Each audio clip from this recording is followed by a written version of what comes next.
होना ही है।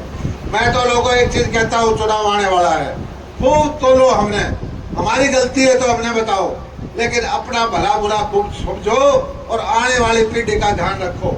एक तरफ वो लोग, जनता पार्टी आपकी अपनी पार्टी है, जिसके प्रधानमंत्री भी ओबीसी हैं, जिसके मुख्यमंत्री भी ओबीसी हैं, और पहला ध्यान हमारा ये है कि गरीब का, कमजोर का सरकार के खजाने के ऊपर पहला हक है।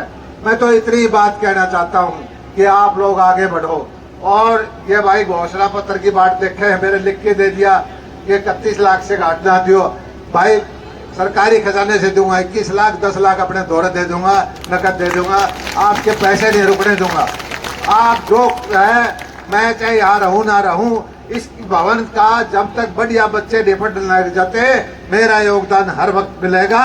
आप एक नंबर का भवन बनाओ, समाज को आगे बढ़ाओ, बच्चों को बढ़ाओ, नौकरी में कंपटीशन हो, और मैं चाहता हूं कि हमारे बच्चे विश्व स्तर पर कम्पीट करें, हम अभाव में ना रहें, हम कमजोर ना समझें। आज भारत का डंका दुनिया के अंदर बज रहा है।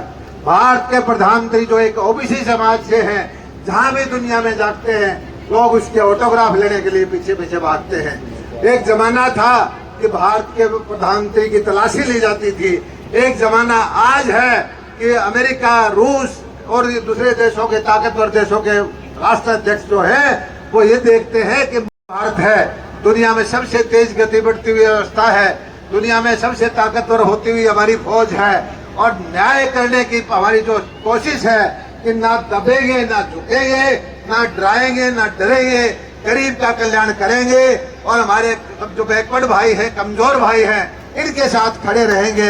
इतनी बात कह के आप लोगों ने मुझे पकड़ी थी, इस पगड़ी को झुकने नहीं दूंगा, पगड़ी का मान सम्मान करूंगा, आपका हर जगह जो मैं साथ दूंगा।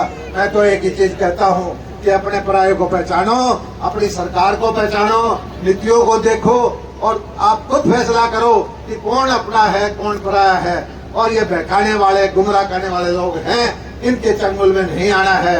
हमने फिर तीसरी बार जिस तरह से केंद्र में मोदी जी की सरकार बनी है, हरियाणा के अंदर भी तीसरी बार हमारे दायर सिंह को मुख्यमंत्री बनाना है। धन्यवाद, जय हिंद।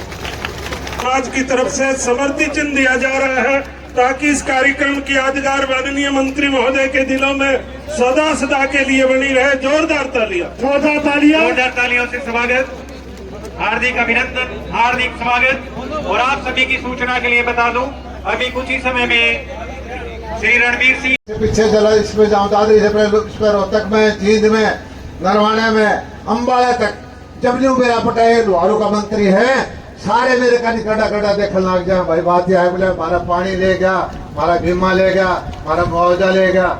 मैं एक ही चीज कहता हूँ, मैं किसी का हक नहीं छीनता, मैं यहाँ के लोगों का, यहाँ के किसानों का जो हक था उसके लिए लड़ाई लड़ता हूँ।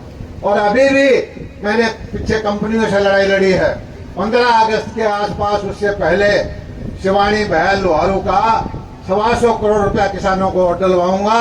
आप लोगों की जांच चल रही है, मुझे पता है कि आप बात देखो हो, अगली फसल भी खराब होगी।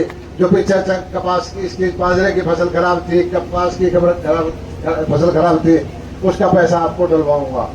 हमारे नीतियां बना करके हमने काम किया। आपके यहाँ देखो फ्लाईओवर बन रहा है, 70-80 करोड़ रुपए की योजना बड़ुओं में चल रही है, सीवरेज की, वाटर सप्लाई की, नहरों में पानी आ रहा है, बीमा मुआवजा मिल रहा है, ढानियों में बिजली देने का काम कर रहे हैं।